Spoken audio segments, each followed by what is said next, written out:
Hello and welcome to Atop the Fourth Wall, where bad comics burn. It's time for another issue of Godzilla, Kingdom of Monsters. And believe it or not, this is where the series starts turning around. The first half of Kingdom of Monsters has been rough, to say the least, exemplified slightly by the last issue. As discussed in that review, the goal for the writing was a satire based around the government's inability to deal with disasters and show a bleaker outlook on a giant monster invasion. As such, we saw the creation of Mechagodzilla as humanity's last best hope, and it ended up going out of control and doing just as much damage as the natural monsters. But issue 6 also served as a transition issue from the dated satirical references of the first half to the focus on survival and maybe some hope in the form of Sergeant Woods. Originally starting as a sanctimonious jerk willing to let people die because people wanted to see Jersey Shore rather than real heroes, he instead moved into more of a caregiver role for Allie, a little girl whose family was killed in the monster attacks. Basically, this became Mad Max or The Mandalorian, and thus it started to not suck, and it's where the focus continues to be as we enter the second half of the series. So let's dig into Godzilla, Kingdom of Monsters number 7, and see if the series is actually good now.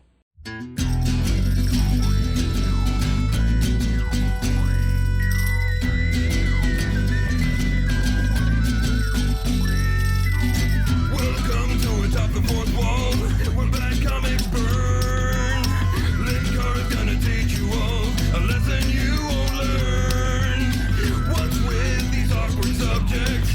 What's all this art so rubbish? To anyone who's had a bad comic published, it could be your turn. Linkara, he is a man, punch, sporadically a grouch. Linkara, he has his own spaceship, but he's always on his couch. Linkara, ghosts, gods, a universe in flux. Linkara, this comic sucks. Linkara.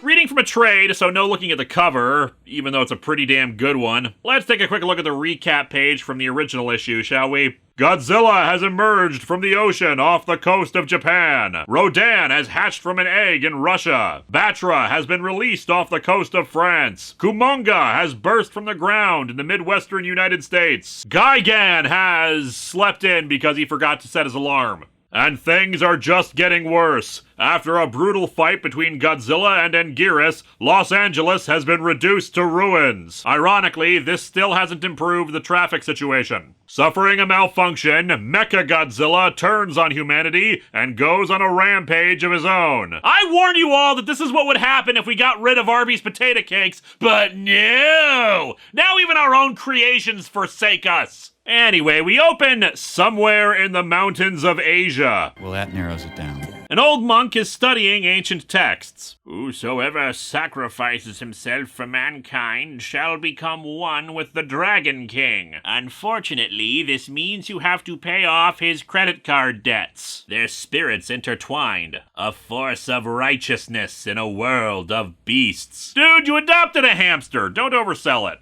The monk realizes that it is awakening and travels up the mountain to a temple that has had part of said mountain be carved into the shape of Ghidorah's 3 heads. Honestly, impressive craftsmanship, kudos. As with the other kaiju that have appeared, animal life has died off in response, but in this case it's not like Komodo dragons or something to correspond with Ghidorah, but rather snakes. Interesting reinterpretation, though wouldn't that fit better with Manda? Sure, Manda's a sea serpent and not a snake, but closer in appearance than Ghidorah. Anyway, the monk enters the temple and begins a ceremony. I freely give my life for those who suffer. Well, thanks, man, but it's just a hangnail. It's not clear if this ritual is responsible or if it was going to happen regardless, but Ghidorah busts out of the temple, naturally destroying it in the process. Does make me wonder with that ritual and Ghidorah being sealed away like that, if they intended them to be a good guy in this. It has happened before in a Godzilla movie, but it's still a pretty novel thing to occur when it does. We cut over to Sergeant Woods and Allie, who's deep in the middle of a tea party with her stuffed animal. It's tea time, Mr. Monkey Man.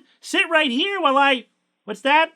Well, beggars can't be choosers these days. Tea's gonna be scarce. Gotta take what you can get. Maybe so, Allie, but it feels like we're recycling our urine a little sooner than necessary is all. Poor thing, she'll never know a normal life. What it means to be a kid. Oh yeah, tea parties with your stuffed animals are the most adult things imaginable. It's gonna break out into a violent Coke party any second now. To have her mom call her in from the swing set for dinner. To have her dad teach her how to tie her shoelaces. Actually, I always preferred Velcro. Shut up and lament your childhood, damn it! To have her brother reassure her after she watches a scary movie that monsters aren't real, but they are real, and that changes everything. Then the brother is just like, well, I mean, Freddy Krueger isn't real, but Godzilla is, and he's still probably gonna kill us all, but he's not in this movie we're watching, so stop being scared. A month has passed since the last issue, and things have only gotten worse. The government's gone underground after Godzilla destroyed Washington, D.C. They say they're still protecting us, doing all they can do. What a joke. There's no law, no golden rule, just survival of the fittest. I'm the government, I'm the government, I'm the reason nothing works. Still, the government is doing one thing, airdropping survival supplies to people living in the rubble. Unfortunately, people are being greedy assholes, so anytime there's a drop, Woods has to fight off a bunch of other people to get to it. He leaves Allie behind while he does so, the two having worked out a system for her to scream if she needs help. And indeed, it's a pretty sad display as people attack each other to get at the supplies, but in the process it allows Woods to grab them for himself and drag them back to Allie. She's sad that there doesn't seem to be any chocolate in it. There's lots of other good stuff, including peanut butter. You love peanut butter. It'll go great with this can of beans. Even now, the people are still fighting, and that confuses Allie. Mostly they fight because they're scared, and I just gave them even more reason to be scared. Sucks to be you guys! I get scared sometimes, don't you? Yeah, but mostly of reality television coming back. That's more dangerous than the giant monsters, in my opinion. We cut to Paris, where the twin psychic girls lament how they're now queens, but everyone in the city has fled, so they have no subjects to rule over. The plan is to wait for Batra to emerge from its chrysalis and then go on the hunt for people, but then Rodan arrives in town. It starts wrecking stuff, much to the objection of the would-be queens. Fortunately for them, Batra finally hatches. Kill him, Batra! Kill him! And Batra destroys the actor statue in the Luxembourg Gardens. Batra apparently assumed that the twins weren't into 19th century sculptures, I guess. By the way, it took forever to identify the statue, had to ask Twitter and my Discord, which you can access for as low as $1 on my Patreon.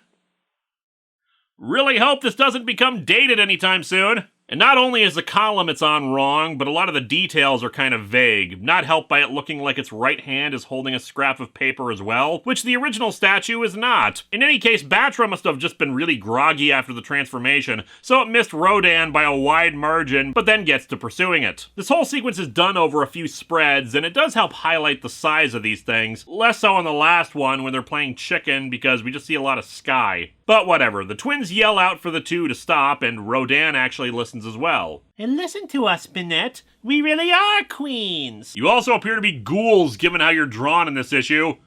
Do you guys know Moarte? It's Longbox's 10th anniversary, you know. Yes, Mallory, we are queens. Queens of the monsters. They have come to serve us and do what we say. And yet they still won't get a job when we tell them to. However, they want to make Godzilla obey them too, since he's supposed to be the king of the monsters. So they hitch a ride on Batra and Rodan to head to America. Back in America, Allie has a dream about her brother using a metal detector on the beach while she builds a sandcastle, and then he vanishes as the beeping sound continues. When she awakens, she realizes it's from the monster detector Woods has. They have to start moving to avoid getting trampled, though Allie is sad that her dream wasn't real. Still, Woods makes her feel better by giving her some chocolate he found at the bottom of the supply container. And so our comic ends with Godzilla smashing the Washington Monument, only to be found by Ghidorah. Yeah, this is a super short episode. You can forgive me for that, though, because the last one was an hour and a half long.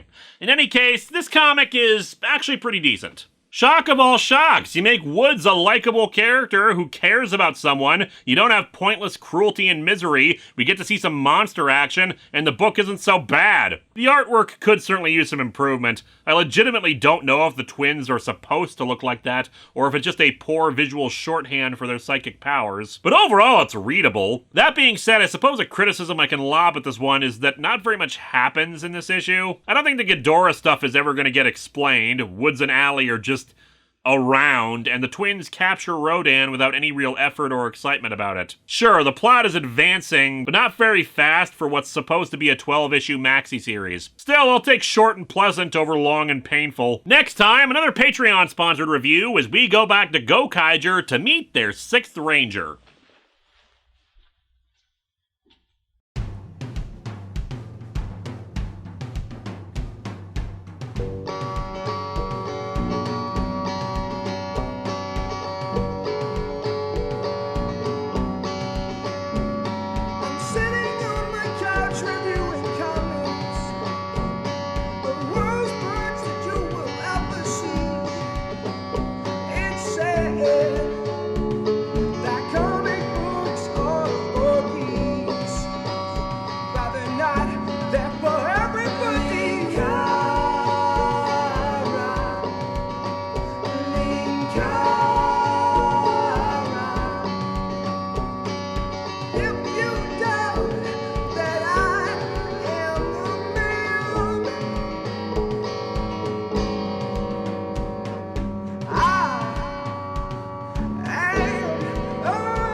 Godzilla's just wrecking up the Washington Monument because he heard there was a special tree inside. King of the monsters, you know?